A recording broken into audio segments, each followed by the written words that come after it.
Perkenalkan, nama saya Miriam Levi dengan NIM 2191041041021. Pada kali ini saya akan menjelaskan materi PowerPoint tentang iklan dan kapitalisme.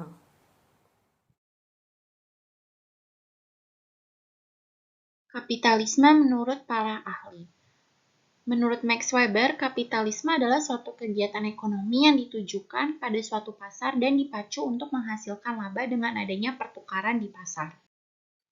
Menurut Robert E. Lerner, kapitalisme adalah sebuah sistem produksi, distribusi, dan pertukaran di mana kekayaan yang terakumulasi diinvestasikan kembali oleh pemilik pribadi untuk memperoleh keuntungan. Maka, dapat disimpulkan dengan bahasa yang sederhana, sebenarnya kapitalisme ini adalah kegiatan ekonomi yang menghalalkan segala cara untuk mencapai kekayaan sebanyak-banyaknya. Ciri-ciri umum kapitalisme: kepemilikan perseorangan, perekonomian pasar, persaingan, dan keuntungan. Kenapa sih kapitalisme ini bisa terjadi? Kapitalisme terjadi karena suatu badan atau perseorangan ingin menguasai suatu pasar guna memperoleh keuntungan demi keuntungan pribadi. Iklan dan kapitalisme. Yang pertama, peran iklan untuk mendatangkan keuntungan bagi kaum kapitalis. Iklan sebagai salah satu sarana untuk mendatangkan keuntungan yang cukup besar. Kapitalis mengalienasi kaum perempuan sebagai korban iklan. 4. Lewat iklan, kaum kapitalis mampu membujuk konsumer untuk membeli produk lebih maksimal. Contoh iklan yang pertama ada iklan mobil, dengan menampilkan fiturnya yang begitu mempesona bagi konsumen. Yang kedua ada propaganda dari kaum kapitalis untuk mendatangkan modal dan menjebak konsumer untuk membelinya. Yang ketiga ada iklan handphone membius dan membangun daya tarik para konsumen. Banyak perusahaan yang memasukkan ideologis kapitalis ke dalam iklan untuk meningkatkan target pasar mereka. Karena sifat iklan yang persuasif seperti contoh yang di atas, jadi perusahaan mempengaruhi publik dengan mencontohkan lewat iklan, dengan tujuan untuk keuntungan perusahaan tanpa melihat efek samping yang timbul di masyarakat. Iklan ideologi kapitalisme global. Iklan telah menjelma menjadi sebuah ideologi di abad modern. Sejumlah perusahaan dengan produksi skala besar sangat membutuhkan iklan sebagai strategi penjualan. Padahal awal mula iklan hanya sekedar pengumuman bagi individu untuk mengetahui keberadaan barang dan jasa guna memenuhi kebutuhan hidup manusia. Tetapi iklan sekarang telah berubah menjadi ideologi kaum kapitalis global dengan gaya bahasa yang memikat demi bisnis raksasa para kapitalis, sehingga membentuk masyarakat yang sangat tergantung pada barang. Dampak iklan kapitalisme: alienasi perempuan, remaja, konsumer. Alienasi perempuan. Ikon utama dalam iklan adalah perempuan yang menjadi stimulus pasar, sehingga terjadi alienasi kaum perempuan. Tubuh perempuan dipandang sebagai barang dagangan. Hal ini dikarenakan bahwa kaum kapitalis melihat perempuan sebagai objek yang baik untuk menjadi duta periklanan demi menghasilkan barang dagangan. Contohnya ada iklan otomotif seperti mobil, sepeda motor, dan sebagainya. Produk-produk tersebut tidak ada kaitan langsung dengan perempuan. Namun menjadi aneh, tapi nyata bahwa dijual dan ditawarkan melalui perempuan seksi, langsing, cantik, dengan berpakaian yang minim. Hal ini mengandaikan bahwa perempuan menjadikan tubuhnya sebagai sarana dalam menjual produk otomotif tersebut. Memang dalam kenyataannya bahwa laki-laki lebih senang melihat perempuan yang seksi dan cantik, sehingga menjadi kesempatan bagi kaum kapitalis menggunakan tubuh perempuan sebagai media promosi, sehingga barangnya cepat laku dan mendatangkan keuntungan.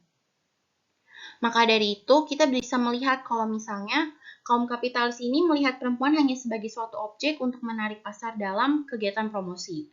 Para kaum kapital melihat perempuan dengan pandangan sebelah mata dan beranggapan bahwa perempuan mampu menarik pembeli sebanyak-banyaknya. Berkaitan dengan fitur dan gambar perempuan yang ideal yang dipakai dalam dunia iklan adalah suatu indikasi yang harus mendapat perhatian. Perempuan dalam iklan selalu tampil dengan tipe dan ciri tertentu, seperti cantik, energik, langsing, sensual, dan juga dalam hal berpakaian.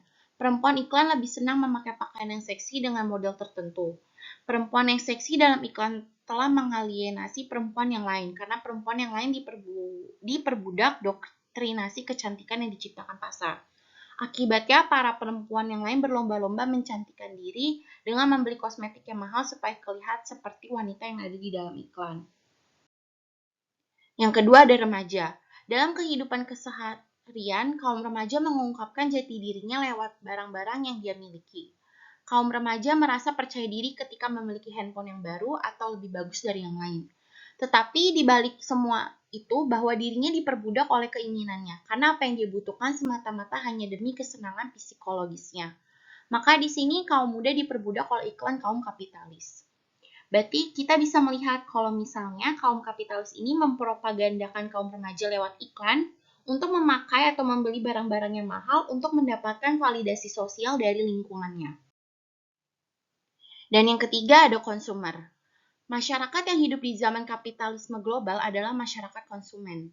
Melalui iklan mereka memberikan rayuan untuk menawarkan berbagai kemudahan untuk memenuhi kebutuhan yang serba instan. Iklan terus menghasut dan membujuk manusia bahwa kenikmatan dan kebahagiaan hidup berada dalam kegiatan mengkonsumsi. Salah satu ciri-ciri dari kapitalisme adalah mempersuasif konsumen dengan inovasi perusahaan teknologi yang membuat orang-orang menjadi konsumtif. Etika. Etika ialah ilmu tentang apa yang baik dan apa yang buruk, tentang hak dan kewajiban moral. Ciri-ciri iklan yang baik, yang pertama iklan yang etis, yaitu iklan yang berkaitan dengan kepantasan. Yang kedua ada estetis, iklan yang berkaitan dengan kelayakan, seperti target market, target audiennya, dan kapan harus ditayangkan. Dan yang terakhir ada artistik, iklan yang bernilai seni hingga mengundang daya tarik khalayak. Etika secara umum. Etika secara umum ada jujur, tidak memicu konflik sara, tidak mengandung pornografi, tidak bertentangan dengan norma-norma yang berlaku, tidak melanggar etika bisnis, tidak plagiat. Walaupun iklan memiliki tujuan komersil, namun kenyamanan konsumen menjadi hal utama yang harus dipertimbangkan. Maka dari itu, saat beriklan, pesan-pesan yang disampaikan harus pesan yang beredukasi dan manfaat bagi masyarakat. Berikut beberapa prinsip etis dalam iklan. Yang pertama, iklan tidak boleh menyampaikan informasi yang palsu dengan maksud memperdaya konsumen. Iklan wajib menyampaikan semua informasi tentang produk yang diiklankan. Iklan tidak boleh mengarah pada pemaksaan, dan iklan tidak boleh mengarah pada tindakan yang bertentangan. Dan penjelasan tentang iklan dan kapitalisme. Kurang lebihnya mohon maaf. Terima kasih.